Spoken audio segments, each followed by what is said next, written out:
Attitude. Attitude.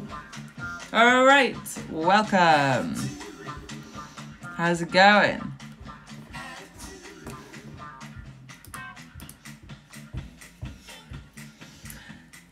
In this series, we are looking all at the conflict conversations, how to do them in a new way, avoid that winners and losers mindset, that battle of wills, or avoiding them altogether. We are focusing on healing relationships, having the conversation if you avoid it, and swapping out hot-headed for calm and collected. Listen in. So it's time to rewrite yourself a new conflict story. One where you invite others to co-create alternative endings with you. All right. Throughout this video series, I'm going to reveal the inside information on your conflict story and its restore strategy. So go and check that out. That's in video number 1.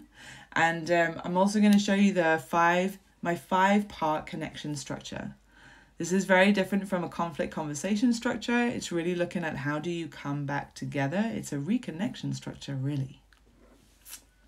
So that you can have the new footholds that lift those relationship tensions out of any area in your life. Hiya, welcome. Yes, a lovely way to spend your lunchtime. Yes, so no more fear of those responses and fear of bringing up those challenges or those issues in your relationships. No more blocked communication channels and no more shattering outbursts. Woo! You know it. So over these 5 videos, we're going to be looking at the confidence to raise the issue with someone at all. The secret to finding the right time to have the chat. The magic of getting really specific on what needs to change, and the knack of sidestepping the big row and creating co-creative ways, mutual solutions, and the art of creating a supportive feedback structure for shared growth. So today we're really focusing on getting really specific on what needs to change. We're at that stage. Let's dive in. Okay. First thing to do is to bust a myth. Yeah? The myth we're busting today is keeping it general.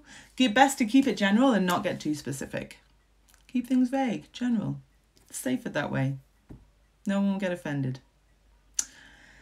Total myth. It's a total myth. This is super confusing and disingenuous. It can lead to misreading between the lines and creating new problems that weren't even there before. Oh my God. Not to mention that when someone feels personally attacked, they're going to go on the defense.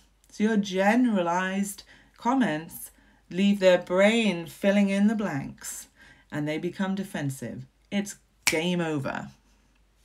Might as well just leave. So common pitfalls here are character assassinations. Woo. These sound like, you are such a messy person. Or, you never say anything nice. So if you say these, if you're going, you're such a messy person, the person's already going like, where? What kind of mess? In every room? With all my stuff? What kind of stuff? All the time? And they're already going like, and they're on the defense. If you're going, you never say anything nice, they're going, what, never? What about yesterday? We had a lovely time yesterday. Doesn't that count? Like, when am I not nice? What kind of not nice? Boop, boop, boop, boop, boop, boop, boop, boop. Game over. So keep it behavior specific or context specific. You're focusing on a very specific behavior or that reoccurs, or a very specific context that was not okay. People can adjust behaviors, okay? They can adjust behaviors, but it's very hard and unreasonable to expect them to fundamentally change who they are. None of us can really do that. We can't do that.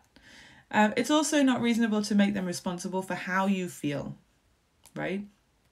You make me feel so upset. You make me feel so insecure. Get specific. Give an example. Really name what's happening here. Otherwise, they can't change their behavior that is leaving you feeling insecure. They can only wonder what on earth they're doing in the whole of who they are that is leaving you feeling insecure. So stick to a cause and effect approach, okay? Oh, great. Yes, it works really well. It works really well with kids. It works so well. Kids, partners, friends, bosses, employees, the whole shebang. Yeah, 100%.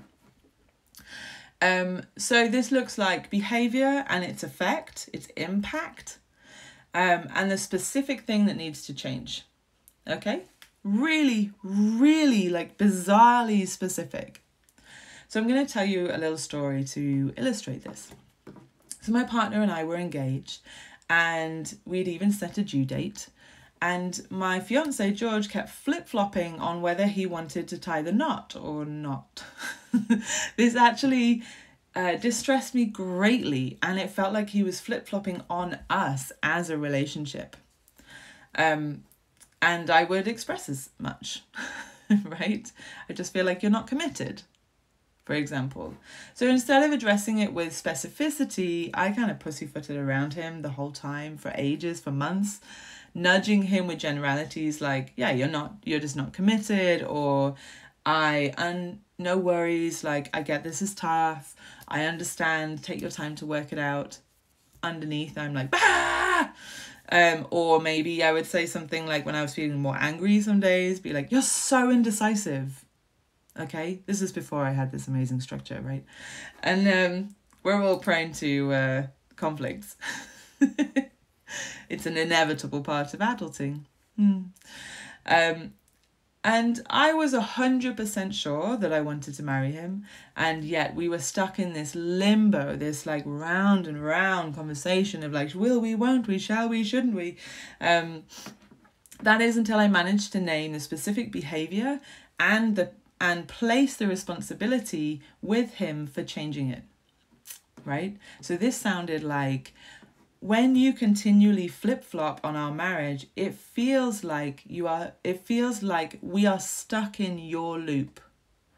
And it's as though it is not important enough to you for you to work out yourself, right? And what I'm saying is, and around that, it's like I'm saying, it's a yes from me, it's 100%. It's not my job to help you work this out. You need to work this out for yourself. Otherwise, we're stuck in a loop. So what's interesting is that this really changed the dynamic. He knew exactly what was happening and what problem it was causing and how it was affecting us and me and him. So what followed was the conversation around some boundaries around that. We placed a time boundary on that for him to work out the decision, and he agreed that he was going to find somebody to help him work this out because it's torture for him anyway. Thankfully, totally worked, and we're now happily married, 100% both joyfully committed. Whew! It was touch and go there. It was touch and go. So, yeah, suffice to say the structure works. And you got a hint of the next step there. But this video is really focusing on the being specific on behavior or context, okay? So try some of these. These are some examples. Adjust to your own contexts, of course. Yay, happy ending. I know, right? Whew. So signaling a specific type of situation might sound like, because you didn't book a restaurant for our date as you had promised, we now have to find somewhere last minute. This is very stressful for me, and more importantly, it's not fair on us. What's going on? What happened? Or signaling a reoccurring behavior. 1 second. Hey, my drink matches my outfit. Wasn't by design, but it is a happy consequence. Signaling recurring behavior might sound like, every time you reschedule our call, I feel as though our relationship is not important to you. As a result, my interest wanes and I am becoming less engaged and committed to these important conversations. What's going on? Okay, so you can already hear that there's another piece here, getting specific and then opening up for listening. That takes us into the next stage, which we're going to explore much more in the next video, so that you know what to do after you've just gone like, here's the truth, here's the issue. There is a next stage. You don't have to just go like, ugh. So don't worry, there is a beautiful next step. But what we're focusing on is getting really specific. So at this stage, you're really aiming to name the challenging behavior or the difficult context that turned up, and then stay curious as to why it may be happening, why they may be behaving in that way. What do you not know? Okay? And they will tell you, and you will find out. And then, yeah, the rest, as they say, is history. So really focus on specific behavior and its effect and the problem that it creates.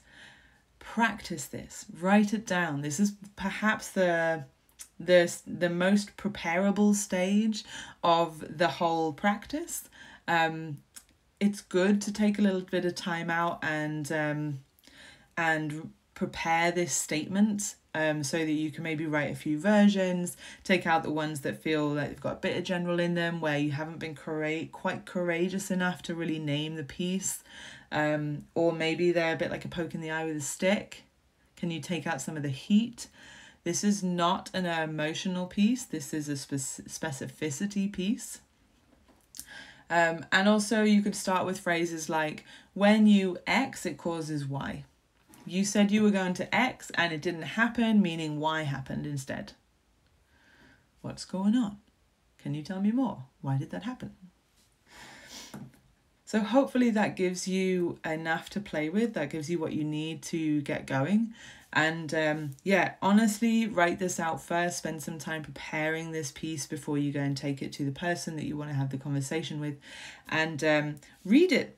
Literally read it off the page. If you're a conflict avoider, and if you're not sure what your conflict style is, then go back to video number 1. It's going to fill you in on how to identify your type and its restore strategy. So as a conflict avoider, your restore strategy is courage using structure.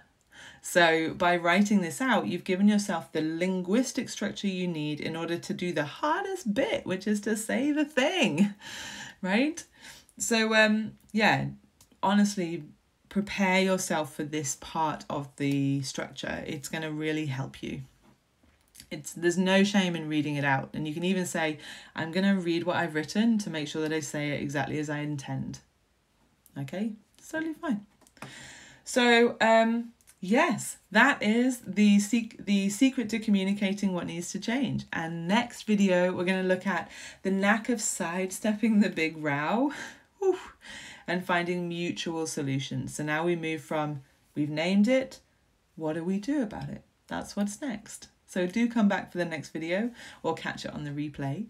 And if you missed the last 2 communication series that we've done, the very first one was on small talk, the magic and delight of small talk for having new conversations with new people, anytime, anywhere. So useful. And then all things dating, conversations, and living an erotic life. So this might be with seeking a new partner or love in your life, but also spicing up your current relationship with more playfulness, imagination, and curiosity. So do go and check out both those series. They're both on my IGTV. And I'll see you back for the next video. Awesome. I'm going to ride us out with a little bit of tunes. And I really look forward to seeing you in the next video. Here we go. Attitude. We've got it. Attitude. Yes.